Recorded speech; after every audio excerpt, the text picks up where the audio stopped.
Chairman just said the Trump DOJ was political and went after their opponents. Are you kidding me? 3 weeks ago, the National School Board Association writes President Biden asking him to involve the FBI in local school board matters. 5 days later, the Attorney General of the United States does just that, does exactly what a political organization asked to be done. 5 days. Republicans on this committee have sent the Attorney General 13 letters in the last 6 months. It takes weeks and months to get a response. 8 of the letters, we've got nothing. They just gave us the finger, said, we're not going to get back to you. And all our letters were actually sent to the Attorney General. Here's a letter sent to someone else asking for a specific thing to be done, and in 5 days, the Attorney General does it. Here's what the October 4th memo said. Quote, I'm directing the FBI to convene meetings with local leaders. These meetings will open dedicated lines of communication for threat reporting. Dedicated lines of communication for threat reporting. A snitch line on parents. Started 5 days after a left-wing political organization asked for it.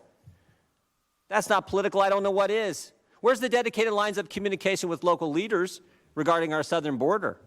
Something that, frankly, is a federal matter. Where's the dedicated lines of communication on violent crime in our cities? Violent crime that has went up in every major urban area where Democrats have defunded the police.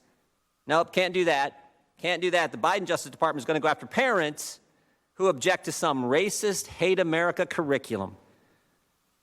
Nope, can't focus on the southern border where 1.7 million illegal encounters have happened this year alone. A record number. MS-13 can just waltz right across the border, but the Department of Justice, they're going to open up a snitch line on parents. Think about this.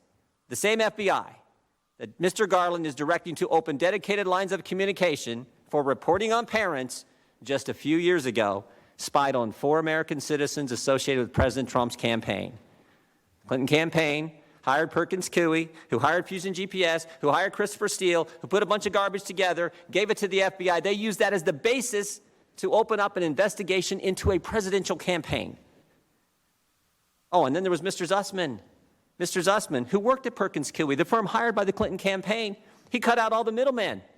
He just said, I'm just going to go directly to the FBI, and not just anyone at the FBI. Who'd he go to? Jim Baker, the chief counsel at the FBI, handed him a bunch of false information, told him false information, and of course, he's been indicted by the special counsel. A few weeks ago, the IG at the Department of Justice released a report that found that the FBI made over 200 errors, omissions, and lies in just 29 randomly selected FISA applications.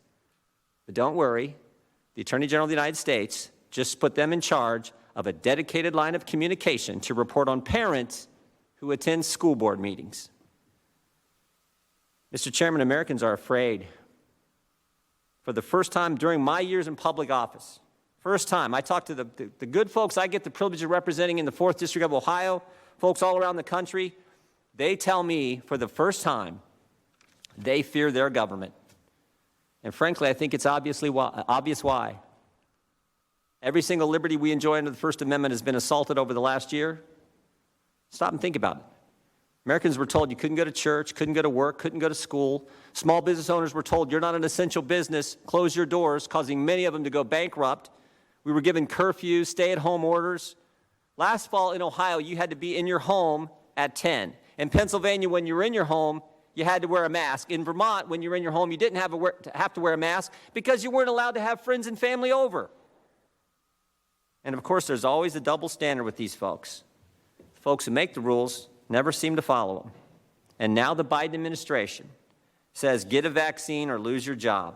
Even if you've had COVID and have natural immunity, get a vaccine or you will lose your job. Oh, I almost forgot. The Biden administration also wants another dedicated line of communication for reporting. They want a second snitch line. They want banks to report on every single transaction over $600 for every single American to the IRS.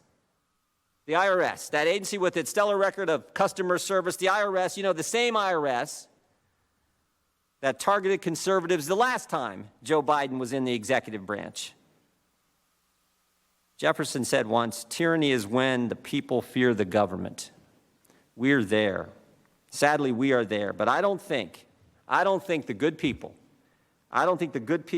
of this great country are going to cower and hide. I think your memo, Mr. Attorney General, was the last straw. I think it was the catalyst for a great awakening that is just getting started. Pilots at Southwest Airlines, the Chicago Police Union, parents at school board meetings, Americans are pushing back because Americans value freedom. A few weeks ago, Terry McAuliffe said this: I don't think parents should be telling schools what to teach. When government tells parents we're smarter than you, Americans aren't going to tolerate it. When the Attorney General of the United States sets up a snitch line on parents, Americans aren't going to tolerate it. I think they're going to stand up to this accelerated march to communism that we now see. America's going to fight the good fight. They're going to finish the course. They're going to keep the faith because Americans value freedom.